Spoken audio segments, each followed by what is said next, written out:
नमस्कार दोस्तों, स्वागत है आप सभी का हमारे इस चैनल गरुड़ धर्मार्थ पर। दोस्तों, अगर आप भी अपनी लाइफ में कुछ नया सीखने की चाह रखते हैं, तो इस चैनल को अभी सब्सक्राइब कर लें। दोस्तों, आप सभी लोग जानते हैं कि 20 नवंबर 2024 यानी बुधवार को पड़ रही है मार्गशीर्ष महीने की षष्ठी तिथि। और दोस्तों, यह वह षष्ठी तिथि है जो मार्गशीर्ष महीने में पड़ने वाली षष्ठी तिथि है, क्योंकि यह मार्ग शीर्ष महीने में पड़ने वाली है और इसका बहुत ही बड़ा और विशेष महत्व होता है।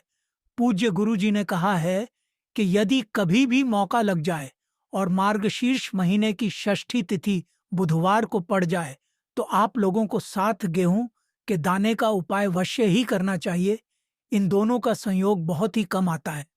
इसी के साथ में गुरुजी ने अपने शिव पुराण कथा में बताया है कि इस दिन आपको 7 गेहूं के दाने का उपाय तो आपको अवश्य ही करना चाहिए, क्योंकि ऐसा दिन पूरे साल में सिर्फ एक ही बार आता है। और दोस्तों, आप सभी लोग जानते हो कि बुधवार का यदि सबसे बड़ा बड़ा कोई उपाय है तो वह 7 गेहूं के दाने वाला उपाय है। तो दोस्तों, इस बुधवार षष्ठी तिथि के दिन आप लोगों को इस गेहूं के दाने वाला उपाय को जरूर करना है। बहुत सारे लोग होंगे जिन लोगों ने इस उपाय को ना किया हो, मतलब पूरा साल निकल गया, उन्होंने किसी भी दिन इस 7 गेहूं के दाने वाला उपाय को ना किया हो। पर दोस्तों, आपके पास एक आखिरी मौका बचा हुआ है, जो कि 20 नवंबर के दिन है। तो इस दिन आप लोगों को इस वाले उपाय को जरूर कर लेना है। भले ही आपने पूरे महीने भर इस उपाय को ना किया हो, पर यदि आपने इस मार्गशीर्ष महीने के बुधवार षष्ठी तिथि के दिन यदि इस वाले उपाय को कर लिया, तो आपको इस उपाय को करने का वह फल मिलेगा जिसकी आप कल्पना भी नहीं करी होगी। इसीलिए आप लोग इस वाले उपाय को एक बार जरूर कर लेना है, ताकि आप लोगों के हाथ से यह मौका ना जा सके और आपको इस उपाय को करने का फल मिल सके। दोस्तों, यह उपाय पंडित जी ने अपनी अभी की ही श्री शिव महापुराण की कथा में बताया है, जिस उपाय को आज हम आपको बहुत अच्छे से समझाने वाले हैं। इस वीडियो को देखने के पश्चात इस उपाय को समझने के लिए आपको कोई और वीडियो को देखने की जरूरत नहीं। तो चलिए दोस्तों, उपाय को शुरू करते हैं। देखिए, यह इस मार्ग शीर्ष महीने के बुधवार षष्ठी तिथि के दिन यह इतना खास होता है, इतना महत्वपूर्ण होता है।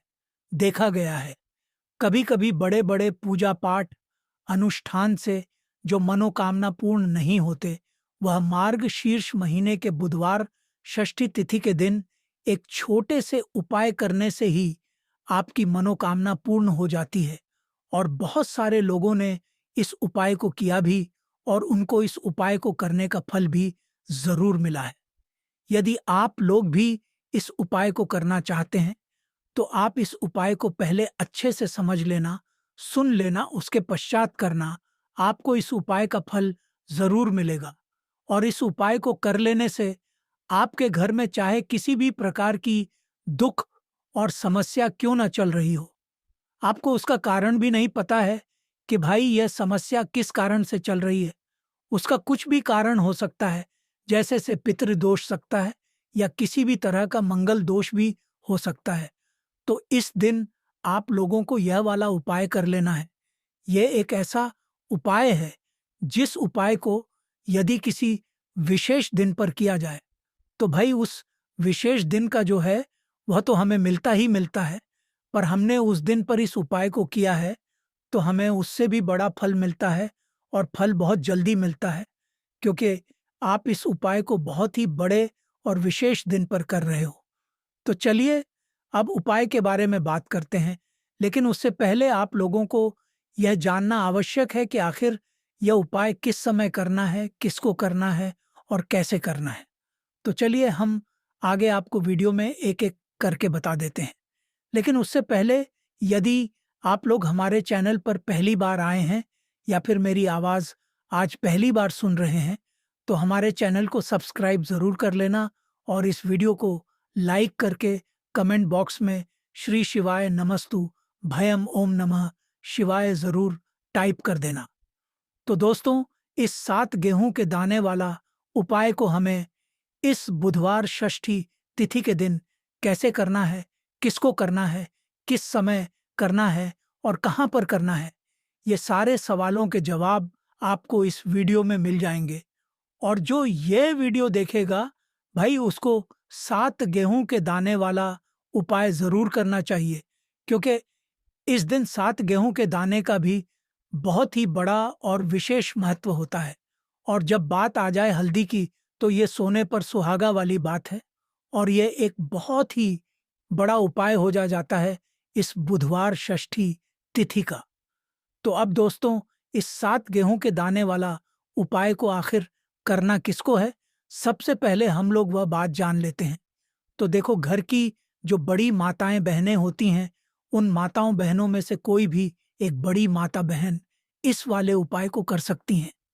और दोस्तों, यदि आप चाहे तो अपने घर में से सभी सदस्यों को भी इस उपाय को करवा सकते हैं। यदि किसी व्यक्ति की कोई मनोकामना है, खुद की कोई दुख और परेशानी है जो कि वह अपने लिए ही करना चाहता है, इस वाले उपाय को तो वह खुद अपने लिए भी कर सकता है। बाकी यदि कोई घर में से ऐसा है जो कि अपने पूरे घर परिवार की सुख और शांति के लिए यह वाला उपाय करना चाहता है, तो भाई वह भी कर सकता है। उसमें भी कोई दिक्कत वाली बात नहीं है। कहने का मतलब ये है कि इस उपाय को हर एक सदस्य भी कर सकता है और पूरे घर परिवार के सदस्य के लिए कि बड़ी माताओं बहनों में से कोई एक माता बहन भी कर सकती है। माताएं बहनें यदि घर में उपस्थित ना हो या वह यह वाला उपाय ना कर पा रही हो, तो फिर घर का कोई बड़ा सदस्य भी इस 7 गेहूं के दाने वाला उपाय को कर सकता है। चाहे फिर वह पुरुष ही क्यों ना हो, उसमें कोई भी दिक्कत वाली बात नहीं है। अब दोस्तों, जो अगला प्रश्न निकल कर आता है वह ये आता है इस उपाय को लेकर के आखिर इस उपाय को हमें किस समय करना है, सुबह के समय करना है कि शाम के समय करना है। तो देखो, इस वाले उपाय को आप लोग सुबह के समय भी कर सकते हो और शाम के समय प्रदोष काल में भी कर सकते हो। अब यदि आप पूछो कि भाई सबसे उत्तम समय कौन सा रहेगा इस 7 गेहूं के दाने वाला उपाय को करने का, तो हम आपसे बस यही कहेंगे कि इस उपाय को आप सुबह के समय करेंगे तो ज्यादा बेहतर होगा। बाकी यदि प्रदोष काल शाम के समय भी करेंगे तो भी अच्छा होगा, उसमें कोई भी दिक्कत वाली बात नहीं है। तो अब दोस्तों, जो अगली सबसे बड़ी और महत्वपूर्ण बात आती है वह ये आती है कि सुबह हम उपाय को करेंगे तो हमें कितने बजे से लेकर कितने बजे तक के बीच में करना है, और शाम के समय प्रदोष काल में करेंगे तो हमें कितने बजे से लेकर कितने बजे के बीच में करना है। तो देखो, सुबह जितनी जल्दी हो सके आप उपाय को करने की कोशिश करना। बाकी यदि किसी कारणवश लेट भी हो जाओ, थोड़ी देर भी हो जाए, तो 10 या 11 बजे तक भी आप उपाय कर लेना, पर 12 बजे से ज्यादा देरी ना हो।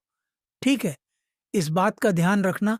उसके पश्चात में यदि शाम के समय प्रदोष काल की बात करें, प्रदोष काल का जो समय है होता है वो 12 बजे से लेकर रात के समय तक होता है। शाम के 6 बजे से शुरू हो जाता है। मतलब शाम के 6 बजे से लेकर 7 बजे के बीच का जो समय होता है, ये समय प्रदोष काल का समय होता है। तो आप इस उपाय को 7 या 8 बजे के बीच में भी कर सकते हो। मतलब शाम के 6 बजे से रात 8 बजे के बीच में आप कभी भी इस वाले उपाय को करो, उसमें कोई भी दिक्कत वाली बात नहीं है।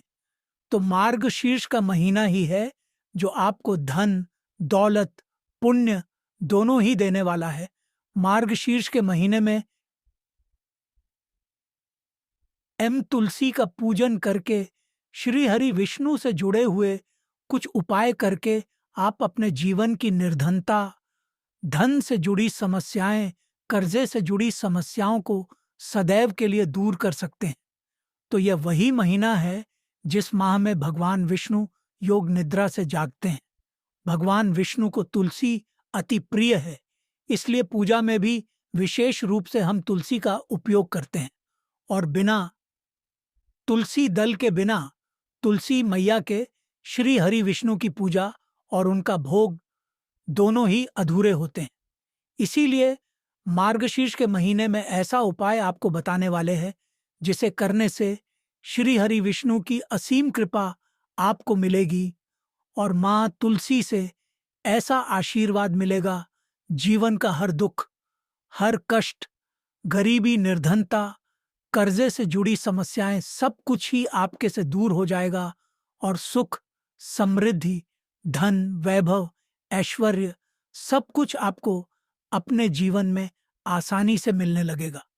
तो चलिए बात कर लेते हैं कि कौन सा उपाय है, तुलसी के पौधे में कौन सी चीज आपको रखनी है और इस उपाय को किस समय करना है। देखिए, सबसे पहले तो आपको बता दें कि यदि आपके घर में तुलसी का पौधा नहीं है तो मार्गशीर्ष के महीने में एक तुलसी का पौधा अपने घर में लाकर जरूर लगाएं, क्योंकि मार्गशीर्ष के महीने में जो लोग अपने घर में तुलसी जी का पौधा लाकर लगाते हैं, माँ तुलसी का पूजन करते हैं, कभी भी माँ तुलसी उनके घर में निर्धनता नहीं रुकने देती है। सदैव उनके घर में धन की वृद्धि होती है, धन की वर्षा होती है। तो जरूर से तुलसी का पौधा आप मार्गशीर्ष के महीने में अपने घर जरूर लेकर आएं और अच्छे से आपको माँ तुलसी का पूजन करना है, माँ तुलसी के पौधे की देखभाल करनी है। और वह कौन सी चीज है जो आपको तुलसी के पौधे में शीर्ष के महीने 20 नवंबर बुधवार षष्ठी तिथि में रखना है और कैसे यह चीज रखते ही रातों रात आपके जीवन में चमत्कार होगा और आपके भाग्य का भी आपको साथ मिलेगा। तो देखिए, इस उपाय के लिए आपको मात्र एक लौंग का जोड़ा लेना है, यानी कि 2 फूल वाली लौंग लेनी है। साथ में आपको मात्र थोड़ा सा शहद लेना होगा और इसी के साथ में आपको तांबे के पात्र के अंदर शुद्ध जल लेना होगा। अब देखिए, इन सब सामग्रियों को लेकर के आपको भगवान शिव के मंदिर में पहुंच जाना है। देखें, ये उपाय आप सुबह से लेकर शाम तक कर सकते हैं। तो वह सबसे पहले तो आपके पास जो 2 फूल वाली लौंग हैं, उन्हें आपको शहद के अंदर अच्छे से डुबो है, यानी कि दोनों लौंग पर आपको अच्छे से शहद का लेपन कर देना है। अब आपको जो आपके पास एक लोटा जल है, सबसे पहले तो उसे शिवलिंग पर धीरे धीरे समर्पित करना है और श्री शिवाय नमस्तुभयम इसका जाप करते हुए समर्पित कर देना है। अब आपके पास 2 फूल वाली लौंग है, शहद से उसे आपको शिवलिंग पर अर्पित करना है और आपको प्रार्थना करनी है कि जीवन में जो रोग की स्थिति है वह समाप्त हो, जीवन के जो संकट और समस्याएं हैं वह सभी समाप्त हो, जीवन से जो कर्ज की समस्या है वह समाप्त हो। इस प्रकार से प्रार्थना करते हुए ये जो 2 फूल वाली लौंग ही शहद संयुक्त, इससे आपको शिवलिंग पर अर्पित कर देनी है। आपकी जो भी समस्या होगी इस बुधवार के दिन अवश्य ही समाप्त हो जाएगी। तो इस प्रकार से आपको पहला उपाय करना है। अब हम बात कर लेते हैं दूसरे उपाय के बारे में। देखिए, यह उपाय आपके लिए सर्वश्रेष्ठ होने वाला है। देखिए, इस उपाय के लिए आपको मात्र 5 हरे मूंग के दाने आपको साबुत लेने हैं, खंडित नहीं होने चाहिए, इस बात का ध्यान रखें। और इसी के साथ में आपको एक तांबे के पात्र के अंदर अपने घर से शुद्ध जल ले लेना है। अब दोस्तों, सभी सामग्रियों को लेकर के आपको सीधे पहुंच जाना है भगवान शिवा के मंदिर में। देखिए, इस उपाय को भी आप सुबह भी कर सकते हैं और शाम के समय में भी कर सकते हैं। देखिए, भगवान शिव के मंदिर में पहुंचने के पश्चात आपके पास जो 5 हरे मूंग हैं, उनमें से पहला जो हरा मूंग है, आपको शिवलिंग के सामने जो नंदी महाराज होते हैं और उनका जो पैर उठा हुआ होता है, वहां पर आपको पहला हरा मूंग समर्पित कर देना है और आपको ओम नमः शिवाय इसका जाप कर लेना है। फिर आपको दूसरा हरा मूंग लेना है और शिवलिंग पर जो गणेश जी वाला स्थान होता है, वहां पर आपको ये दूसरा हरा मूंग समर्पित कर देना है, यानी कि शिवलिंग के सीधे तरफ आपको ये दूसरा हरा मूंग समर्पित करना है। और फिर आपको ओम नमः शिवाय या फिर श्री गणेशा इसका जाप कर लेना है।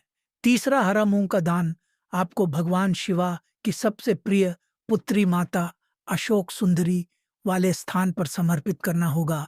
शिवा की जो जलाधारी होती है, जहां से जल बह करके होता है, उसी जलाधारी के बीच में जो कहीं कहीं उठी हुई लाइन होती है सांप की आकृति के रूप में, वहीं पर आपको तीसरा हरा मूंग समर्पित करना है और फिर आपको ओम नमः शिवाय इसका जाप कर लेना है।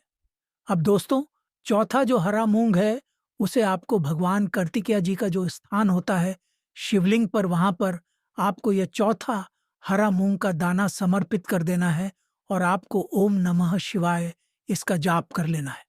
अब दोस्तों, आपके पास जो पांचवा और अंतिम हरा मूंग बचा हुआ है उससे जल के पात्र के अंदर डाल देना है और इस हरे मूंग से युक्त जल से आपको भगवान शिवा के शिवलिंग का अभिषेक कर देना है। जल आपको बिल्कुल धीरे धीरे समर्पित करते जाना है और लगातार आपको शिवा महापुराण के मूल श्री शिवायम इसका जाप करते रहना है। फिर आपको शिवलिंग के सामने बैठकर, यदि आप अपने बच्चों के लिए यह उपाय कर रहे हैं, यदि आप अपने क्योंकि बुद्धि, ज्ञान और विवेक के लिए उपाय कर रहे हैं, तो उसके लिए आपको प्रार्थना कर लेनी है, या फिर व्यापार में वृद्धि करने के लिए यह उपाय कर रहे हैं तो उसकी कामना करते हुए आपको प्रार्थना कर लेनी है, या फिर अपनी नौकरी के लिए कर रहे हैं, या फिर अपने इंटरव्यू के लिए, या फिर धन की प्राप्ति के लिए कर रहे हैं। जिस भी कामना के लिए आप उपाय कर रहे हैं उसे परिपूर्ण करने के लिए आपको महादेव से प्रार्थना कर लेनी है और फिर पको वापस अपने घर आ जाना है। पूज्य गुरुजी ने कहा है कि जो भी व्यक्ति इस उपाय को कर लेता है तो यकीन मानिए आपके जीवन की जो सारे संकट, कष्ट और बाधाएं ही वह सभी समाप्त होंगे।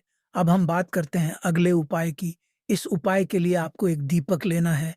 दीपक आप मिट्टी का भी ले सकते हैं और शुद्ध आटा मढ़कर उसका दीपक भी आप तैयार कर सकते हैं। दीपक के अंदर गोल बाती का प्रयोग करना है और दीपक के आपको शुद्ध घी का प्रयोग करना है। इसी के साथ में आपको मात्र एक फूल वाली लौंग लेनी होगी। अब यह एक दीपक और एक फूल वाली लौंग लेकर के सीधा आपको पहुंचना होगा बरगद के वृक्ष के वहां पर। देखिए, सबसे पहले तो आपके पास जो एक फूल वाली लौंग है उससे आपको बरगद के वृक्ष की जड़ में समर्पित करना है। देखिए, यदि आपके जीवन में कोई भी बड़ा संकट आने वाला है, कोई भी बड़ा कष्ट आने वाला है, तो वह इस उपाय के से दूर होने वाला है। महादेव की विशेष कृपा रहेगी कि जो भी संकट आपके जीवन में आने वाला होगा वह भी दूर हो जाएगा। तो आपको एक लौंग समर्पित करनी है बरगद के वृक्ष की जड़ में, और वहीं पर आपको जो है गोल बाती वाला दीपक जो आप लेकर के गए हैं उससे भी वहां पर प्रज्वलित कर देना है, वट केयर करते हुए। देखिए, जब भी आपको जीवन में इस साल लगने लगे कि आपके जीवन में कुछ भी अच्छा नहीं चल रहा है, तब भी ये उपाय करना है। तो इस प्रकार से आपको यह उपाय करना है। अब हम जान लेते हैं चौथे विशेष उपाय के बारे में। देखें, यदि आपके विवाह में, शादी में कोई भी समस्या आ रही है, यदि आपका जो कर्ज है वह दिन पर दिन बढ़ते ही जा रहा है, तो आपको यह चमत्कारी उपाय करना चाहिए। कोई भी समस्या यदि जीवन में है तो उसे दूर करने के लिए आपको इसी उपाय करना चाहिए। मंगल दोष से जुड़ी हुई समस्या भी है तब भी आपको यह करना चाहिए। देखिए, इस उपाय के लिए आपको एक तांबे के पात्र के अंदर अपने घर से शुद्ध जल लेना है और इसी के साथ में आपको एक छुटकी लाल चंदन लेना होगा। अब आपको क्या करना है कि जो लाल चंदन आपने लिया है उसे आपको उससे जल के पात्र के अंदर डाल देना है और यह जल जो है आपको लाल चंदन से युक्त तैयार कर लेना है और ये लाल चंदन से युक्त जल आपको भगवान शिव के मंदिर में लेकर के पहुंचना है, लेकिन ये आप सुबह से लेकर के शाम तक कर सकते हैं। अब दोस्तों, ये जो लाल चंदन से युक्त जल है इससे आपको भगवान शिव के शिवलिंग पर धीरे धीरे अर्पित कर देना है और आपको लगातार श्री शिवाय इसका जाप करते रहना है। देखिए, यदि आपके जीवन में विवाह से युद्ध समस्या चल रही है तो आपको मंगलश्वार महादेव का स्मरण करना है, और जीवन में अधिक कर्ज की समस्या है तो आपको आरण मुक्तेश्वर महादेव का स्मरण करना है। देखना, एक दिन आपकी सब तरह की समस्या जल्दी ही समाप्त हो जाएगी। तो इस प्रकार से आपको यह चौथा उपाय करना है। अब हम जान लेते हैं अंतिम और पांचवें उपाय के बारे में। देखिए, बुधवार षष्ठी तिथि का दिन है और हनुमान जी भगवान शिव के रुद्र अवतार हैं, तो ये उपाय और भी खास हो जाता है। तो ये जो उपाय है, विशेषकर आपको हनुमान जी के वहां पर ही करना होगा। देखिए, जब भी आपको ऐसा लगने लगे कि आपके जीवन में जो कर्ज है वह समाप्त ही हो पा रहा है, दिन प्रतिदिन बढ़ाते ही जा रहा है, कष्ट जो है वह दिन प्रतिदिन बढ़ाते ही जा रहे हैं, कष्ट जो है वह समाप्त ही नहीं हो पा रही है, यानी कि जीवन में जब भी कोई विपदा आती है, संकट आता है, तो हमें संकट मोचन हनुमान जी के मंदिर में जाना चाहिए। लेकिन यह उपाय बहुत ही खास है। इस उपाय के लिए आपको एक चौमुख दीपक तैयार करना होगा। आपको एक दीपक लेना है। दीपक के अंदर 4 बाती आई। बाती के लिए आपको मोली वाला धागा आता है, कलावा का, उसकी भी बना सकते हैं, या फिर आप सफ़ेद रुई की जो बत्तियां हैं उन्हें भी बना सकते हैं। अब आपको लेना है एक कटोरी सरसों का तेल, और अब इस दीपक के अंदर या तो आपको चमेली का तेल डालना है, या फिर जो आपने एक कटोरी सरसों का तेल लिया है उसमें आपको सरसों का तेल डालना है, और इसी के साथ में आपको मात्र एक फूल वाली लौंग भी लेनी है। देखिए, अब जो ये दीपक है और लौंग है, इन दोनों का आपको हनुमान जी के मंदिर में लेकर के है। अब सबसे पहले तो ये जो चौमुखी दीपक है, इसे आपको हनुमान जी के सामने प्रज्वलित करना है। दीपक को प्रज्वलित करने के पश्चात आपको वहीं पर एक बार हनुमान चालीसा का पाठ करना है, या फिर आप आरन मोचक मंगल स्तोत्र का पाठ भी कर सकते हैं। अब आपके पास जो एक फूल वाली लोग है, उनसे आपको अपने सीधे हाथ में रखना है। आपको प्रार्थना करनी है हनुमान जी से कि जीवन की जो भी संकट है, विपदा है, वह सब आपकी कृपा से दूर हो, और यह जो एक लौंग है, इससे भी आपको उसे चौमुखी दीपक के अंदर डाल देनी है और अपनी मनोकामना बोल देना है। गुरुजी कहते हैं कि कुछ दिनों में ही आपकी सब मनोकामना पूरी हो जाएगी। तो इस प्रकार से ये सुंदर सा और सरल सा उपाय करना है। देखो, आज की वीडियो में हमने आपको जितने भी उपाय बताए हैं, सभी उपाय बहुत ही सरल है जो आपको करने हैं। देखना, आपके जीवन के सारे संकट और कष्ट दूर होंगे। और गुरुजी ने कहा कि बुधवार षष्ठी तिथि के दिन आपको चौमुख दीपक वाले उपाय को आपको अवश्य ही करना चाहिए। इससे आपके जीवन से चारों तरफ से आने वाले संकट दूर हो जाएंगे। तो यह थी आज की विशेष जानकारी। उम्मीद है यह जानकारी आपके काम आएगी। यदि वीडियो अच्छा लगा हो तो एक लाइक अवश्य कर दीजिए, और रोजाना नई नई जानकारी प्राप्त करने के लिए हमारे इस चैनल को अभी सब्सक्राइब करें। धन्यवाद।